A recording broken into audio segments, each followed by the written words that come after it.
Hello, Super E Nation. I'm your host, A Train.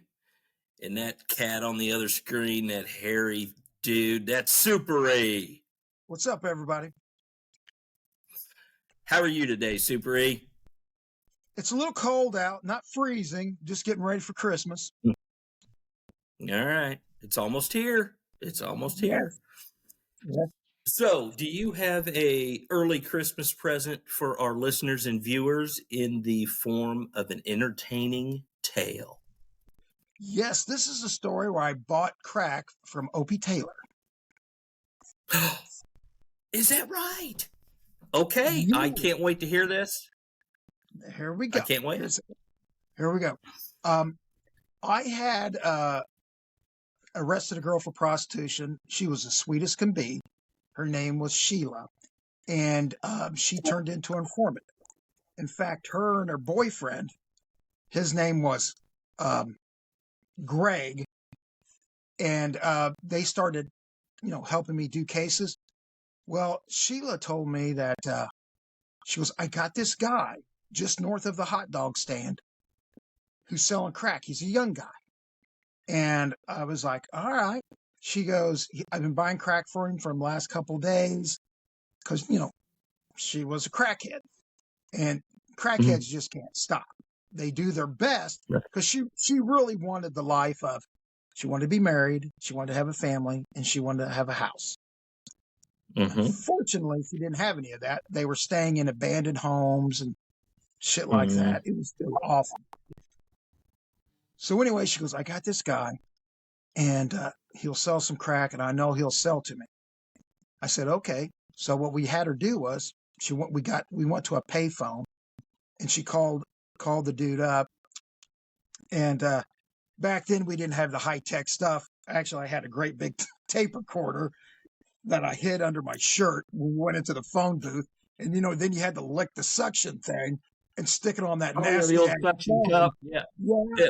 And then so she calls him up. She goes, yeah, I'm here. I got my dude here, my money man, Ray. We're going to come by and, get like $100 worth of crack. He's like, yeah, come on through. So we're driving up. And unfortunately, I drove this blue Camaro convertible that I had confiscated. And it was a little flashy.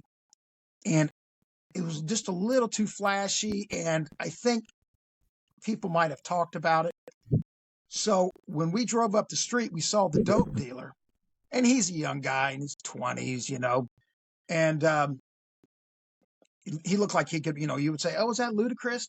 And he saw us come over, and he's kind of looking at me because I'm supposed to be the money man that he's never met before. And he's looking at Sheila, and he goes, man, this is an awful nice car. And I knew right then he's suspicious. The cars made him nervous. I should have drove the piece of shit pickup truck.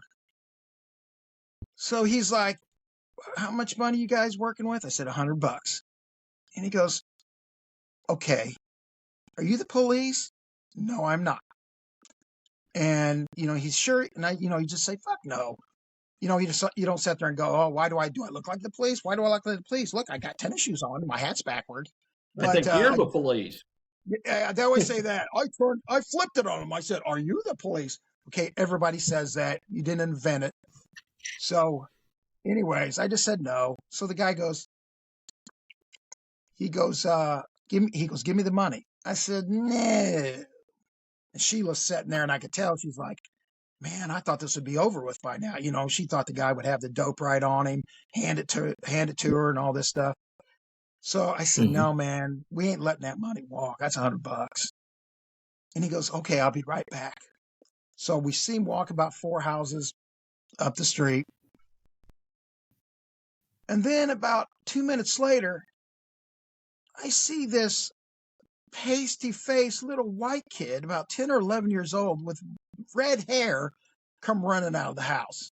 I expected to see Aunt B go, Opie, come back for lunch. He looked exactly like Opie Taylor. Okay. And I'm thinking, okay, I'm looking at this little redheaded, pasty-faced kid. I'm like, what's he doing? He's coming right up to the car. And he goes, he walks up to the passenger side, looks at Sheila, and goes, "Hey, bitch, you got that $100?" I looked at her. I'm like, did I just hear this kid say what I thought he said? She's like, young man, I don't think you need to be talking like that. He goes, well, bitch, either you give me the $100 or I'm walking away. I said, hey, you little redheaded fucking prick. You don't talk to her like that. He looks at me and goes, fuck you, Godzilla. I'm like, what the fuck? I said, where'd you learn to talk like that? He goes like, none of your fucking business. Give me the fucking money or you're not getting the dope. I said, where's your fucking dad? He needs to be slapped in the mouth for bringing you in this world. In fact, your mom needs punched in the face too. He was like, eat shit, bitch, or I'm walking. I said, fine. I couldn't believe it. This 11-year-old kid, Opie Taylor, talking shit, doing the dozens on us. And I said, you know what? Fuck you. We're out of here. And I could tell that the kid really wanted that $100 because I don't think he's getting crack. I think he was getting money or something so he could go buy his Mountain Dews. Yeah. He goes, Right. hold on. He goes, just, show me the money. I said, the money's right here. I said, show me the dope, you little prick. And he's like, okay. He takes out the dope and he looks at us and he's like, where's the money? And I said, here it is. And then he starts, okay, give it to me. But he's kind of like walking back. He's like, give it to me. I said, oh no, you little shit. I know you're going to try to take off. He goes, I promise I won't. So I'm like, okay, if you run, you're going to get an ass whipping. Oh, I'm not going to run. So I handed the money to Sheila because I knew exactly what was going to happen. As I give the money to Sheila, I hit my door. So it was kind of open already. She hands him the money and he goes, thanks. And then he takes off. I'm out the door. I'm able to catch him. Like I said, he's 11-year-old Opie Taylor. He didn't have, jets on his feet. I caught him. And as I'm running him down, he goes, get away from me, you giant cocksucking bitch. I'm like, I don't know how this kid learned to say all this shit. But I tell you what, if I catch this old bastard, he's going to get a spanking. So I run him down and grab him. And he's got the dope in his hand. And I said, open your hand. He wouldn't open his hand. I took everything I got to get his hand open. And he had the crack in there. And I could see that the dope dealer was watching what's going on. And he was like, I was right. That motherfucker is the police. And I drug that kid back to the car. And he's like, let go of me, you fucking piece of shit. And I said, listen. I said, I've never bought dope from 11-year-old punk like you. So I'm going to let this slide your mouth. And I'm not going to charge you with a whole bunch of shit. I'm just going to take you to juvenile. And I think I charged him with something lesser. And threw him in the car, zip him over to juvenile. And when I get him to juvenile, they're like, what's the charge? Well, he sold me crack cocaine. They look at him they're like, Opie Taylor sold you crack cocaine? I go, he sure did. And I said, did you, Opie, little redheaded bastard? And he's like, eat shit. I'm saying shit. And so I said, well, adios. Say hi to Gomer, and Goober, and Barney. And out the door I went. I couldn't believe it. That was the youngest kid I ever bought crack from. Okay. So, all right, this is the first time that Ludicrous and Opie Taylor have worked together on a dope deal. Yes. So, yes. So what was the relationship between Ludicrous and Opie? What do you think? What was that all about? Well, what it was, this guy that looked like Ludicrous. We're not saying that Ludicrous was actually doing this. I think at this time he was making movies. But what it was, this guy was smart. These kids looked up to this guy. In this neighborhood, these dudes that were selling crack had all the money, and they were the role models for these little punks.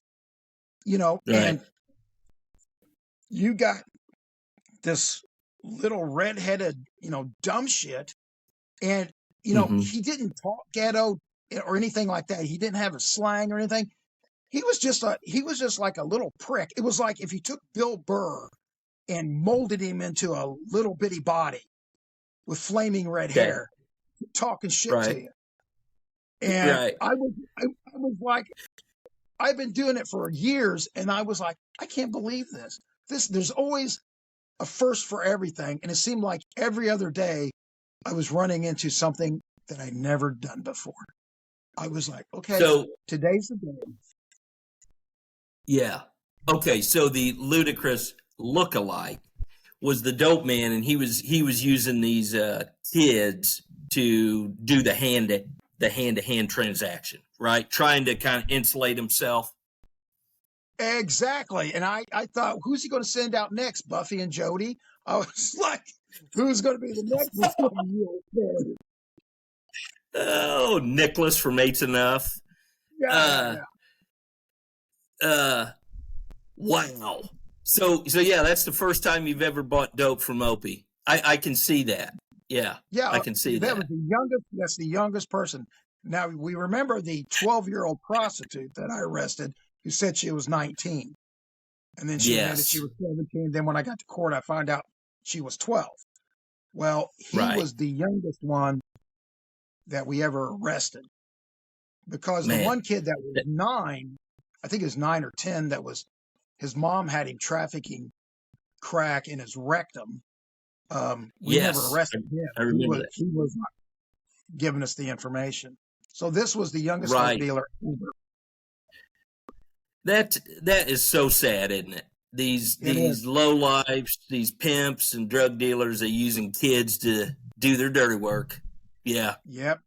What Yep. And what a bunch he of wasn't taking a chance. So he sent out little Johnny Whitaker to come over and yeah. to sell me some crack just to make sure he didn't go to jail. Because that's what they would Wow. say. Well, he's just going to juvenile. Ain't no thing. Right. Right. That's why they use them. Yep. Man, okay. Well, that was great. It had the added bonus.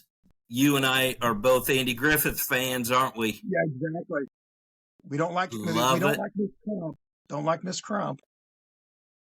We do not like Helen Crump. No. She was a bitch. She was always pissing him off. She was always mad about Right. everything. Yeah, she always had that look. Andy. Yeah. Just because he was hanging out with the fun girls. What's wrong with that? I love the fun girls. I love the Oh, yeah. Now, I had heard, and I don't want to, disparage the dead because we are, Andy Griffith fans, but I had heard that he and the actress that played Helen Crump had a little on-set thing going on. Did you ever hear that? Really? No. Yeah. Which I didn't understand. All the other hot women that came through Mayberry, and he's going to settle for Helen Crump? Yeah, Ugh. like I remember Peggy. She was married to Ryan O'Neal. Now we're going way. Nobody's going to know who we're talking about. I love Peggy. You know what? And I love the jewel thief. Remember her that he locked up, and he and Barney both fell in love. Yes. Yeah. There's a very select few, probably dudes out there that are screaming at the screen saying, "Yes, I love that episode." Yeah. Yeah. So anyway, I watched the one last night. They went into the haunted house to get the baseball. that is a classic. Yes. Absolute classic. Okay, well, we're really going in a rabbit hole on that. Yeah. This was a fantastic tale. Super E. Tragic that the little kid is, selling dope, but very, very entertaining. Okay, I just burped. Sorry. All right, everybody. I hope you enjoyed this. Come back, listen, and look at us some more because we're on video now, as you can see. I don't know why does my face look as big as a pizza platter? But anyway, I'll just have to live with it. All right, everybody. Have a Merry Christmas. Adios. See ya. Okay, that was great. Was it really?